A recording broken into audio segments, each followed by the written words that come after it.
Now let's just play this, and you'll see what it sounds like.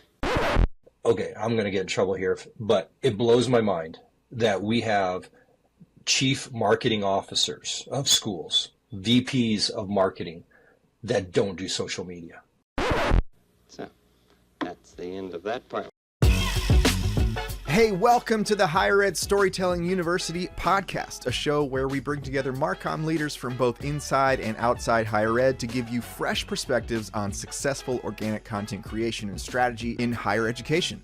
My name is John Azzoni. I'm the founder at Unveiled, a video production company working specifically with colleges on their storytelling and commercial video content. You can learn more about our work at unveiled.tv. That's UNVEILD. And if creating content that resonates emotionally with your audience is a priority for you, then you need to be subscribed to the Higher Ed Storytellers Digest. It's my weekly newsletter where we cover a lot of ground about content creation and strategy in higher ed. So sign up for that for free at unveiled.tv/newsletter. All right, let's get on with the show.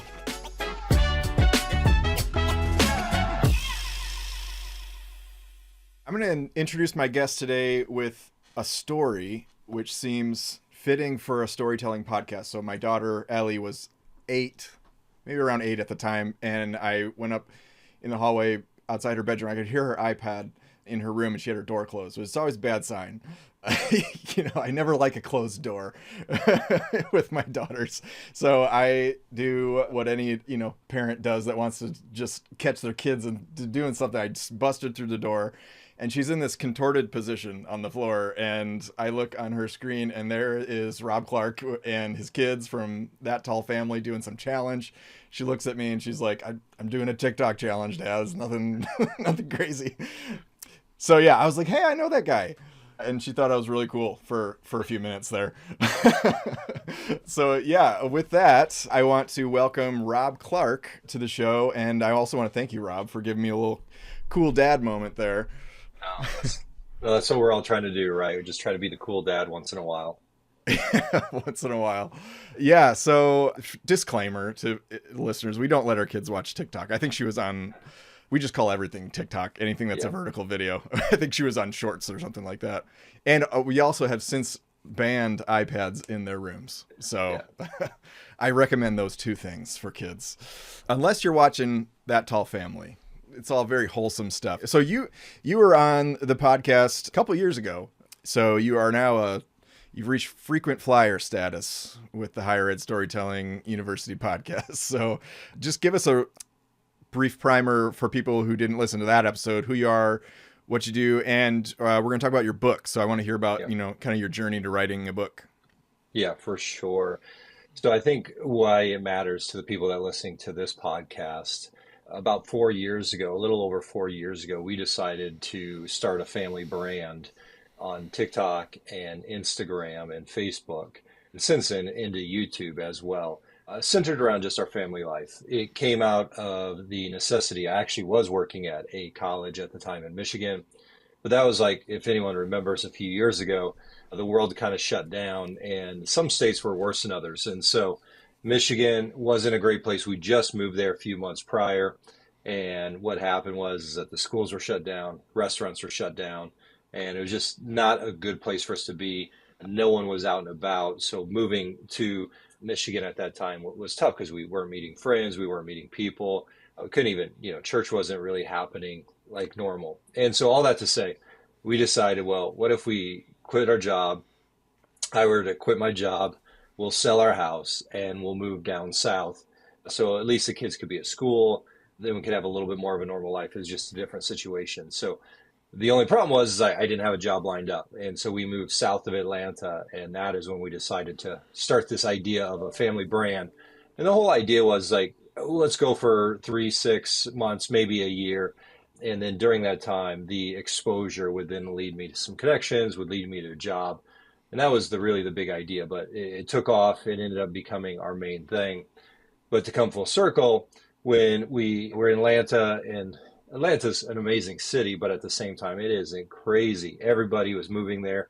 People from New York were coming and spending $50,000 or $100,000 over asking price in cash And so just, it was a really hard place to find a home. It was a really hard place to just, it was a stressful place to live. And it's amazing for the right people, but as a family, so we decided to come back to where I grew up in the area, a small town, Illinois. We have family here, we have friends here. And so when we ended up here, then an opportunity came to do some more work for the university where my wife and I went to school at Greenville University, which was college at the time. So every time I say Greenville University in my head, I'm thinking college.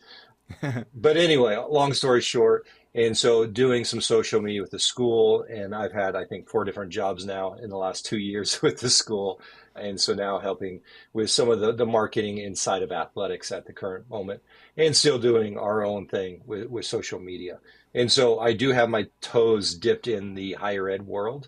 A lot of the things that we talk about really is no different if you're running a for-profit business, if you're running a church, or if you're running a side hustle, or if you're running a university. A lot of the marketing principles really aren't that much different. And so I think in some ways that's a good thing, and in some ways it does make it challenging. Yeah. I feel the same way about this podcast and most anything I talk about on LinkedIn. It's all the same principles. We just sort of apply it to higher education. But that's why I liked your book. It's really applicable across the board. And I didn't realize, maybe you did tell me this when we did that episode together, but I didn't realize until I was reading your book that you lived in Michigan. Mm-hmm. Yeah. So I grew up in Illinois. My wife, we met at college here, but she's from Canada. So after we both graduated, we actually moved back to Canada, and we lived there for 20 years. So all of our kids were born there. And it wasn't, until 2020, or I guess it was 2021 when we actually moved, that we came down. So, we were in Michigan for 6 months, Spring Arbor University. My basketball coach, when I was here at Greenville, my basketball coach is a VP there. And so there was a connection and led to an opportunity there. And so it was a great opportunity for the school, and I actually liked working in the role. It was just all the life outside of the job that it was a tough time and a tough situation. So if people ask me about Michigan, there's always a caveat. I'm like, well, it was like the worst time ever to live anywhere. So I really can't give a fair assessment of our time in Michigan. Yeah, honestly, like COVID has launched so many new things for, I think, so many people. I mean, that's why I went off on my own. I was working at a production company for over a decade, and I loved it. I was working with my buddies, and we were having a good time, and I was liking the work I was doing. I thought I'd never leave there. And then COVID hit, and just the need for flexibility with my kids, like scheduling flexibility to be able to just shut work off and turn it back on whenever I needed to, just became really apparent. And just, I feel like COVID just caused me to just reevaluate my whole life and what I wanted to do the rest of my life. So I was just like overnight, I just was like, woke up one day, I was like, I need to go. I need to. Yep. So, yeah. Okay, cool. Well, it's a great book. It's called Growing Your Influence. Hold it up here for the camera. Recently came out. So give us a synopsis of the book and tell me how the launch went. Yeah. So the big idea is, and I talk to people often about social media. And of course, one of the biggest questions is where next week on YouTube, we'll hit 2 billion views. And so to put it in context, there's less than 2,000 channels that have that many views. And so we've also hit 2 billion on TikTok, and then another almost 500 million on Instagram and Facebook combined. And so people want to know, like, what's your secret sauce? And the way social media works is that anyone could have a viral moment. Like, there's some things like you just don't know why it works. And so there are people that have 10 videos and one goes viral, meaning it gets 1 million, 2 million views, whatever it may be, that it really performs very well.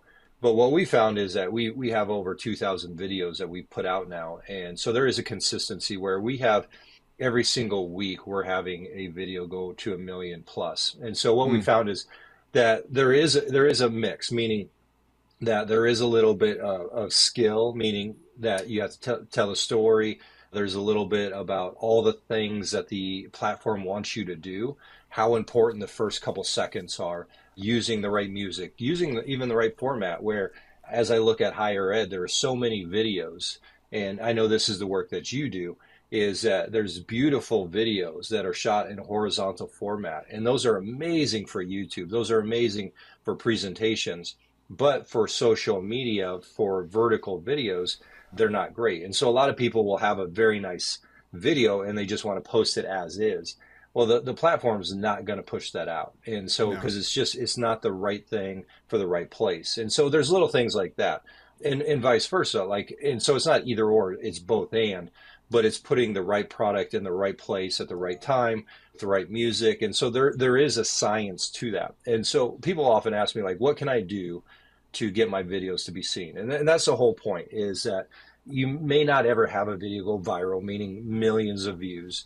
But if you're posting and you're having 500 or 1,000 views per video, what can you do to get 5,000 to 10,000 views per video? That is very, very possible.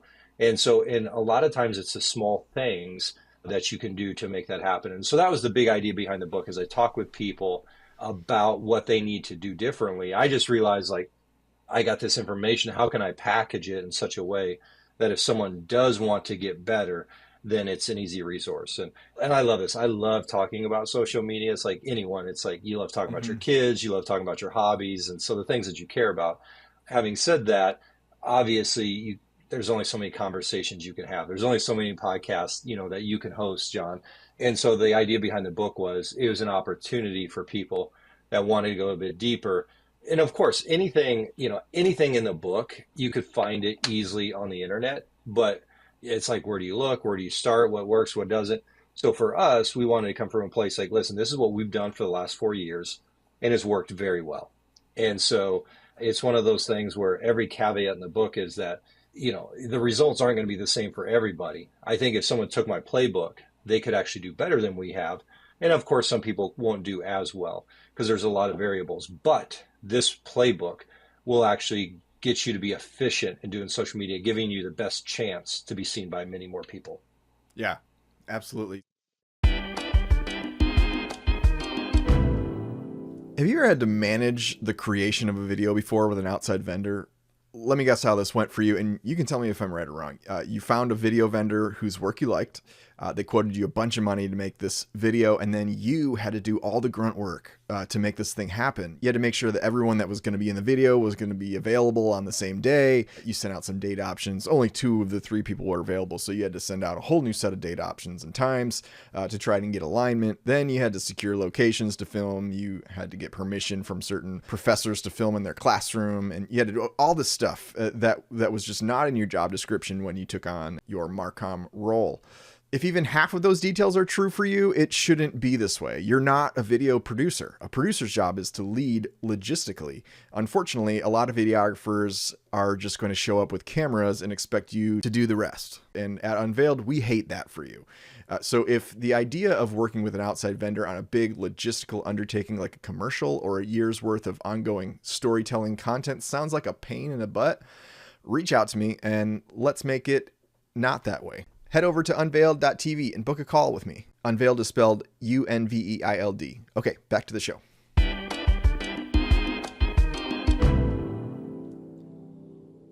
The whole thing with that tall family is your whole family is very tall and kind of has like that novelty to it. But what was like was there like one video where it just really took off for you guys, or was there like one kind of turning point where you decided like this was a viable pursuit? So actually, I knew it's funny. If you go to our YouTube channel, I was posting YouTube videos 18 years ago. And early on, I do remember making my very first video for YouTube. And I think YouTube was only out like 6 or 8 months at the time. And I made a video, and it's actually my son who's now 21. He was young, and he was sitting in a chair trying to put on his socks as a 1-year-old. And he couldn't do it. He was struggling. He was frustrated. I put some music. There's actually a song. There's a song way back in the day called "It Sucks to Be You," and so I played that song, and he's just struggling. And so it's funny looking back. It was very much like a TikTok style video then, but obviously that didn't exist at the time. And so when I put that video out, I actually I was working at an insurance brokerage, and I used that as an ad for our insurance brokerage. And I said, like, life is hard. Insurance doesn't have to be. And so, and it got like 2,000 views. And so even the very first video, for me, I realized, like, you can create a piece of content that we created for free. We could put it on the internet for free. and it can be watched by thousands of people for free. No other advertising can you do that. I mean, billboards, radio, TV, like you got to pay money for those things. And a lot of those things, you don't get any instant feedback or any feedback at all. How often, if you put up a billboard, you have no idea who sees it. You may know how many people drive by it, but that doesn't tell you anything. So for me, I knew at that moment, like 20 years ago, that I knew that having content online, there's something there. Now, fast forward when COVID first happened, we're living in Canada at the time before the lockdown started to happen. And I think it was like November, maybe December. And I forget, stuff was starting to happen. Just that was right before things started to happen. But I was coaching my daughter's basketball team. And so they're in junior high at the time, I think grade 7, grade 8. And we're in the gym, and TikTok just came out, or it just kind of hit that tipping point. Mm-hmm. And so we all had it, as a family scrolling through. Just it's a new thing, it's interesting, it's blowing up, everybody's talking about it. And so I decided to make this video where I had the assistant. I was like, "Here, hold this camera," and my daughter was underneath the hoop and just playing with basketball underneath the hoop. And so I went up along the side, dunked on her on the video, and dropped down and like got in her face, like very playfully. And we put that on TikTok, and I remember like it went to a couple 100,000. And I still remember doing like a Facebook post about like there's nothing like getting street cred with your kids' friends and having a video with hundreds of thousands of views. Well, that video eventually went up to like 5 million views. Wow. And so that was our very first video that ever kind of went viral. Well, it did go viral. And so like I knew at that moment that this short form style of video, because even that's what I posted, 18 years ago, like I knew like that worked for us. But even before that, for years before that, I was making hundreds of long form video. And as you know, John, long form video is very hard. And so I would spend hours editing video at night that would get 100 views, 200 views, 73 views. And like, but funny story. I remember going into a car dealership before we had any followers at all and pitching to him to give us a Honda Odyssey in exchange for us creating content for his dealership. He literally laughed in my face and said, no one's ever gonna pay you to make content. So like I knew like it just makes so much sense that creating content and for people to view it and in a way that could be like I can have an idea, I could create a video, have it out to the world and be seen by millions of people within a 12-hour window. I mean, the actual filming, editing, and posting could happen within minutes. And then within a day, you can have millions of views. And so just with that quickness of that feedback loop, like there's no doubt that this going forward, it's only going to continue to grow. And we're going to look back in a couple of years and wonder why we spent any money on anything except social media.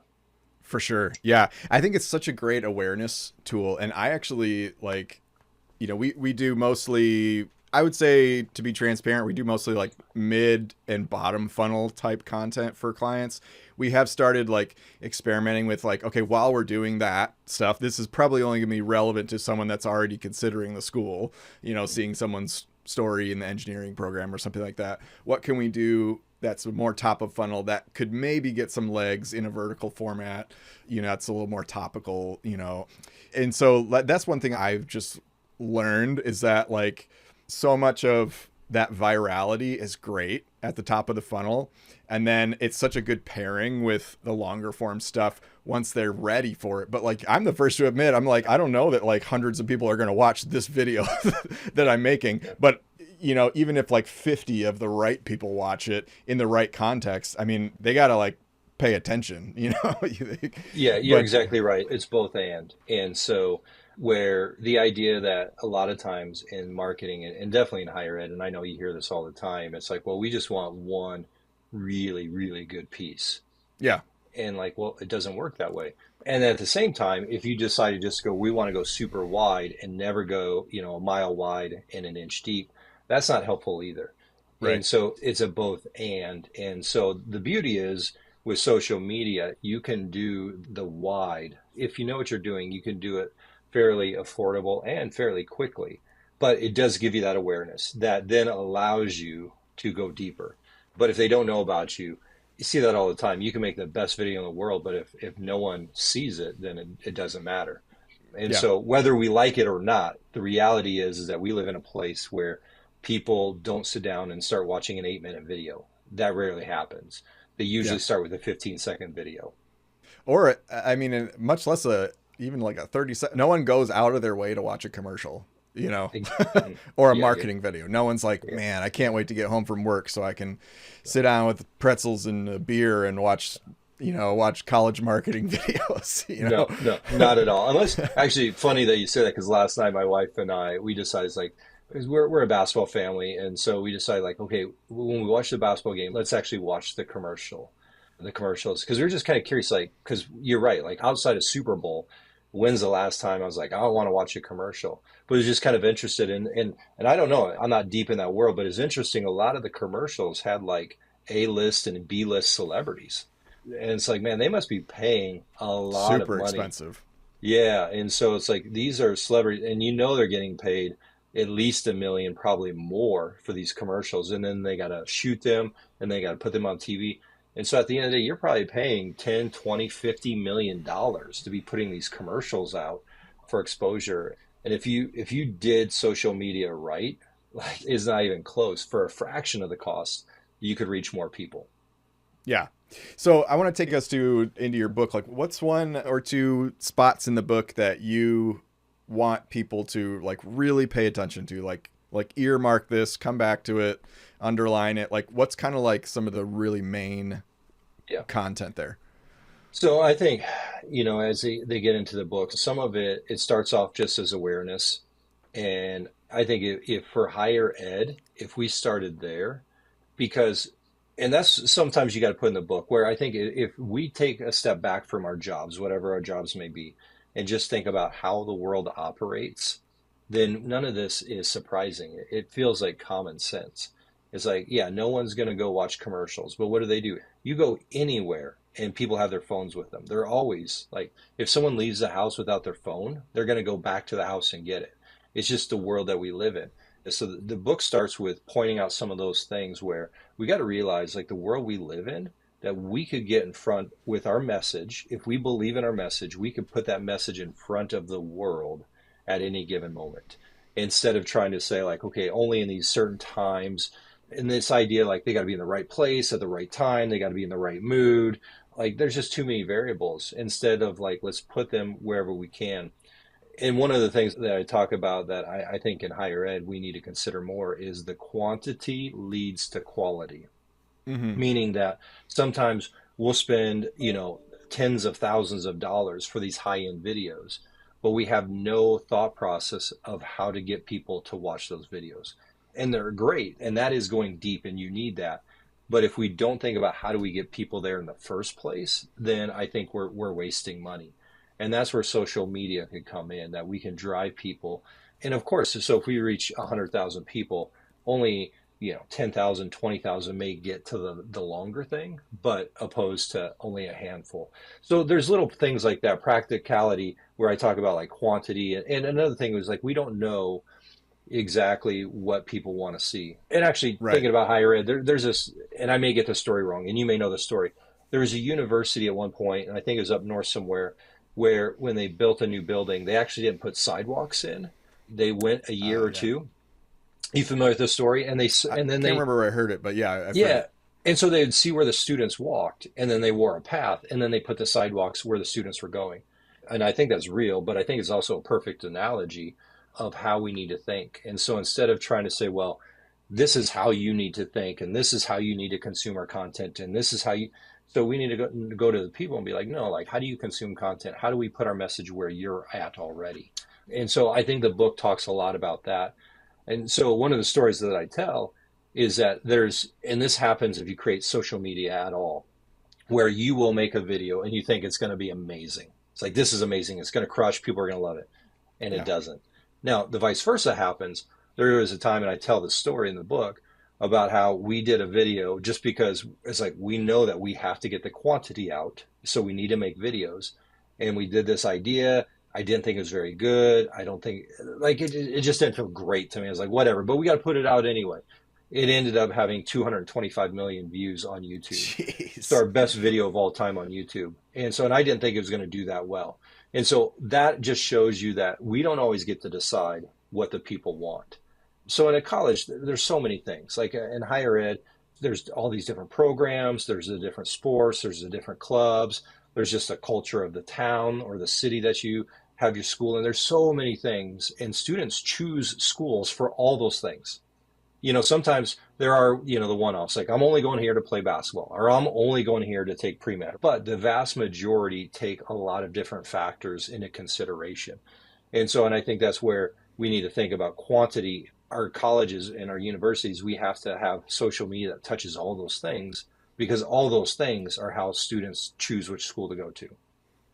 Yeah, absolutely. I love that story about the sidewalks. I tell people, clients, when we work with them, I'll tell them, like, I can make a good video, but I can't tell the future. Like, I can't, if we're not starting with data here on what your audience likes, all of us in this room are just making assumptions, and we're going to guess. And so I really lean into that. Like, let's try some stuff, let's try some thought leadership stuff. Let's try some stories. Let's try, get a guest speaker on stage and have them talk about something interesting.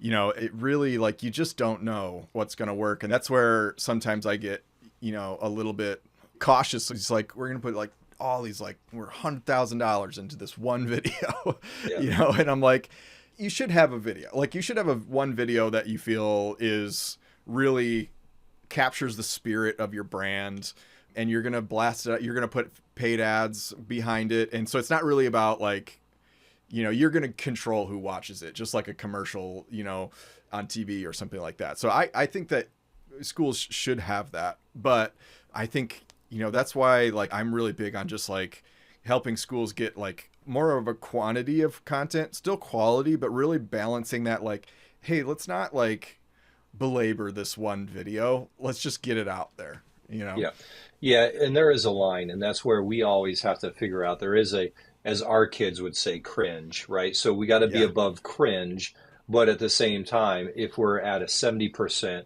we could spend a lot more money to get to 90%, and that actually might not actually make a difference going from 70 to 90%.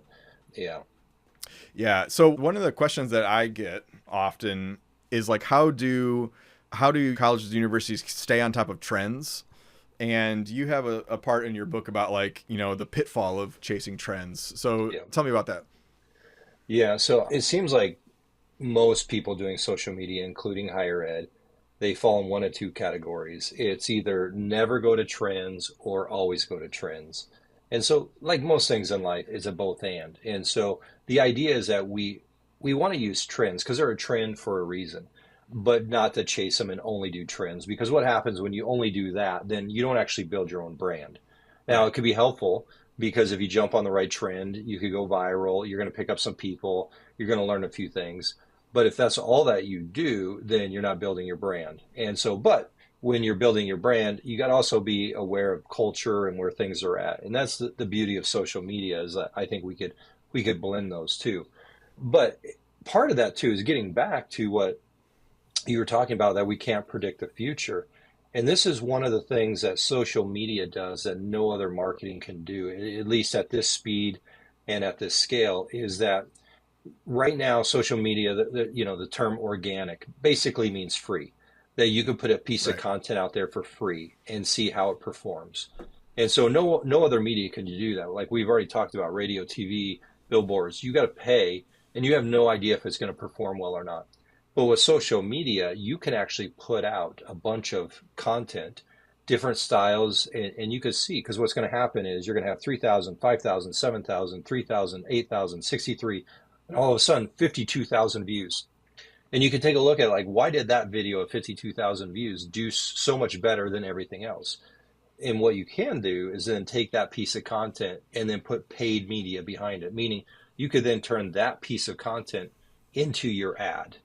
And so I see so many ads, because I'm looking for them, of universities, and they look like every other university. You just swap out the logo and they look exactly the same. And we all know that if you get the metrics, yes, there's going to say you had so many impressions because the companies are paying them to get these impressions, but nobody's consuming that. You're not building your brand. It's people are Right. going right by it. But if you actually had organic content that you made creative for your university that performed well, if you put money behind it, you know that people have already been watching it. So you know that it resonates for whatever reason. And then you could use that as your ad. So that's a word that, big Fortune 500 companies are doing this a lot now, and it's called brandformance. And the idea is that you see what does well, and then you pour the gasoline on that fire. Right. And so it takes the guessing out of it. And so that's another thing where social media now is changing how marketing works. Because I think as more and more people catch on, why would you not use marketing that works opposed to the old school where you have no idea if it's effective or not? Yeah, I mean, totally. It's such a good, that the partnership between top of funnel with mid and bottom funnel needs to be there. Like there has to be, the social media team needs to be talking to the marketing team and the video team, because they're probably the ones that are going to figure out faster what's going to work. And so I see sometimes like schools that will put out like a commercial and then they'll brag about like how many impressions that it got. So it's got like so many like millions of impressions.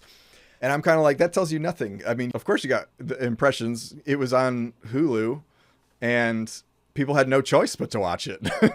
No one went out of their way. You don't even know if they actually watched it. They might have probably just got on their phone, started scrolling Facebook because they can't hit a skip button. So like that really tells you nothing. But the organic stuff really is such a great data mine for you can see, like you said, just those spikes. And sometimes I feel like it's, maybe you have some thoughts on this. I find especially with YouTube shorts, like I could post like 5 clips from the podcast and one of them will have a clear spike, but there's really there's no telling like what was it about that one. I don't feel like the hook was any better necessarily. Sometimes I feel like it's a little bit random, but there are times when something just clearly hits, and you can go back and kind of reverse engineer that. Yeah, and this is where the biggest metric or the biggest piece of engagement for social media is the shares. So the likes matter, the comments are great as well. And so to see what people are saying about the video, saying about your school, that's important. But when people share the piece of content, then that's when virality happens. And so in those clips, and that's when I look at the things that I have done that's gone viral, it makes sense when you think through the lens of why would someone share this? And so and there's people that built entire brands off of creating content designed to share. Like send this to your redhead, send this to your friend. If your friend sent you this, it means you got to take them out for a drink. Or, they literally build it in for that piece of content to be shared, because that's the most valuable piece of social media right now, because it leads to more views. And so anytime you have lots of views on any video, guaranteed that the shares are going to be proportionally higher. Yeah, that's a great piece of advice. And that's something that I think about a lot too. Most of the stuff that I share is like thought leadership stuff. But even within that is like, I always stop and think like, would anyone have a reason to share this? Like, does it help someone express their identity? Like, this is what I believe too. Or does it help them, do they want to just be passive aggressive and share this thing that's like, I want my boss to see this, but I don't want to actually tell them, Yeah. So yeah, that is really important. So it seems like you look at other schools, what they're doing. Are there any, like what schools are you a fan of their short form content? Yeah. So one of the things that makes social media tricky is how do we define success? And so, for example, That Tall Family, for us, like our goal is virality. Our goal is the maximum amount of views, because how we get paid is when brands reach out to us and they say, well, we know that if you make a video for us, it's going to get viewed by a lot of people, which is valuable for us. And so that's our goal. Now, at a university, that's not necessarily the goal. Now, that's a piece of it, because the more you get in the funnel, more than likely, the more people you have that can see your school, know about your school. And so as a piece of it, but it's not the only piece. So having said that, as a caveat, one of the things that makes it really tough is that, and the same thing as big universities with a big brand name. And so I always use the word Harvard because for whatever reason, Harvard sticks out my head. is that Harvard is a global brand. They have billions in their endowment. And so they're in a different category. Like they could do whatever they want. Money's not the issue. The Right. brand's not the issue. Now, politically, there's been some things that have kind of hurt their brand, but that's a whole different thing. But so when they do a piece of content on social media, like it's going to be viewed just because they already have that built-in brand.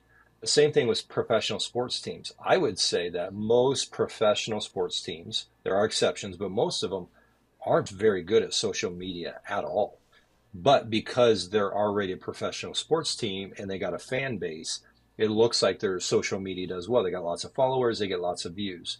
But if you look at, for example, Savannah Bananas, which if anyone is at all on social media, you've probably seen a piece of their content. Like they actually have more followers and more views than like all of the Major League Baseball teams combined. And Mm. so for them, obviously they're doing social media very well.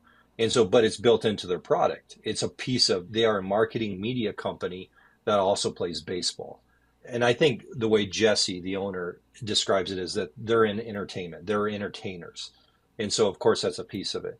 So, all that to say is that when it comes to what schools are doing it well, unfortunately, I can't give you one example. I do look at schools, but it's hard to tell because I don't know on the back end. So, Yeah. for example, we had, and this was even before I was involved at the school that I'm at now, Greenville University, the women's soccer program years ago when TikTok was new and early, they were posting videos. They actually didn't have that many followers. They posted a video that had a couple hundred views, and a girl in Texas laying on her bed sees one of these videos because she's into soccer and it's a soccer video. So it resonated with her. She calls the coach. She ends up, and now she's been on campus for years now, and she plays on the soccer team. And so that one video with only a couple hundred views led to a student. So it was free to make and ended up leading to a good player on the team and a student at the college. So all that to say is like it's hard to say what is success and what isn't. I would say without a doubt that's success. But what I would say is that if you're not doing social media and if you're not doing it the way that it's going to make it most effective, then I would say you're doing it wrong. And so I would look at examples. And so little things where not using the right format, it being way too long. If it's only about like, there is a lot of like inside jokes. And so those would be examples where I'm like, that's not a good use of social media. Now, you can have an on-campus account, like the Barstool accounts or whatever. So you can have an account for students on campus. But when you're talking about the university as a whole, you need to think it through the lens of like, okay, how do we tell the story of who we are as a school? And there should be serious videos, but there also should be fun videos as well that just kind of get you attention. So and this wasn't a video we made, but right now there's a video all over the internet, Overtime and House of Highlights, and everyone's sharing it, where a track meet this past weekend, one athlete ran up and on a high jump and missed the mat. And so that happened at our school. Wasn't one of our athletes, and those moments happen where now all of a sudden, now we're not going to get any students out of that, but those are types of examples where students are like, hey, our school's on House of Highlights and Overtime. And so there's fun things like that, which it's getting a lot of views, probably won't lead to anything, where sometimes a video with 1,000 views can lead to a new student or a new donor. So all that to say is like social media, but again, and I'll finish my point here is like, if we don't make content, put it out there, then none of that happens. And the Right. fact that it's free, it'd be foolish of us not to lean into it more. Yeah, it makes me think of this quote that belonged to this sort of like accountability, like action, like it's called Commit Action. It's like productivity accountability for small business owners. And the founder, in one of his yearly retreats or whatever, he said like, what they do is try to get you to think of the highest leverage tasks that you can do and do those every day. He's like, but there might be a task that like it's like a slot machine. Like you can just pull the slot machine. It's very low effort, and eventually something will hit and that will take off for you and produce a lot of return on investment. But if you look at it like pull by pull of the lever, it's not going to make sense. And I think that's like, yeah, it's like the more you get out there and the more you just put stuff out there and think about quantity, the more opportunities you are pulling that slot machine lever. And one video, I know, remember you said this on our podcast a couple years ago, like one video could make up for, a long time of no results. You're exactly right. And I say that all the time. One video can change everything. And it doesn't necessarily have to be the one video that goes viral. And so, for example, I did a video early on, is a brand deal, and it wasn't even a lot of money compared to what we do. But that one connection led to a little bit more, and he introduced me to someone that writes for Forbes and ended up getting a story about us in Forbes. And, things roll from there. So it's one of those things, like sometimes it's not even the video that gets the millions and millions of views that can change everything. And so it's sometimes you put things out there and you don't know where it's going to lead. I really do like that quote. I've never heard that before, but it does make a lot of sense. And I think it applies a lot to marketing as well. Yeah. Well, cool. This is great. So give us a little commercial for your book. Where can people buy it? Who should buy it? Yeah. So everyone in the world should buy it. So it's on Amazon. It's only on Amazon. And so let me give you a hot take as I push my book. And I want to go on the record, and I've said this, but this is the first time I've said it, publicly out there. All right. That I believe within 5 years, the social media team is the marketing team. That the social media managers, that the social media directors, whatever you want to call them, are now the CMOs, the chief marketing officers. I think we underestimate, even though we know how powerful social media is, we complain about it all the time. Rightfully so. And, get back to the opening story. I think it's a great move to not let iPads be in the rooms of kids. We have the same rule in our house, no phones in the rooms with the door shut. At the same time, our kids are very versed in social media because it's also the world we live in. And I want them to be able to operate to the best of their ability. So my hot take is that within 5 years, marketing, 99% of marketing is social media.